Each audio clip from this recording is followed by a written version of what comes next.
Hello दोस्तों, welcome to my YouTube channel Islamic name. मेरा नाम साक्षी है और आज मैं आपको बताने वाली हूँ आकिब नाम के बारे में। आकिब नाम लड़कों के लिए इस्तेमाल किया जाता है। आकिब नाम एक इस्लामिक नाम है और अरबिक ज़ुबान से लिया गया है। आकिब नाम का मतलब होता है डिप्टी असिस्टेंट, मतलब उप सहायक। बात करें इनके लकी नंबर की तो इनका लकी नंबर है 2। बात करें इनके लकी दिन की तो इनका लकी दिन है ट्यूसडे एंड थर्सडे, मतलब मंगलवार और गुरुवार। और बात करें इनके लकी कलर की तो इनका लकी कलर है रेड एंड वायलेट, मतलब लाल और बैंगनी। और बात करें इनके लकी स्टोन की तो इनका लकी स्टोन है रूबी। रूबी का मतलब होता है माणिक। माणिक लाल रंग का काफ़ी सुंदर और चमकीला रत्न होता है।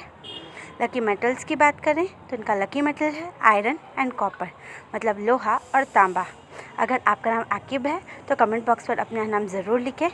ये जानकारी अगर आपको अच्छी लगी हो तो हमारे चैनल को सब्सक्राइब करें और वीडियो को लाइक करें। अगर आप अपने नाम के बारे में जानना चाहते हैं तो कमेंट बॉक्स पर अपना नाम ज़रूर लिखें। अपने दोस्तों के साथ इस वीडियो को शेयर करें।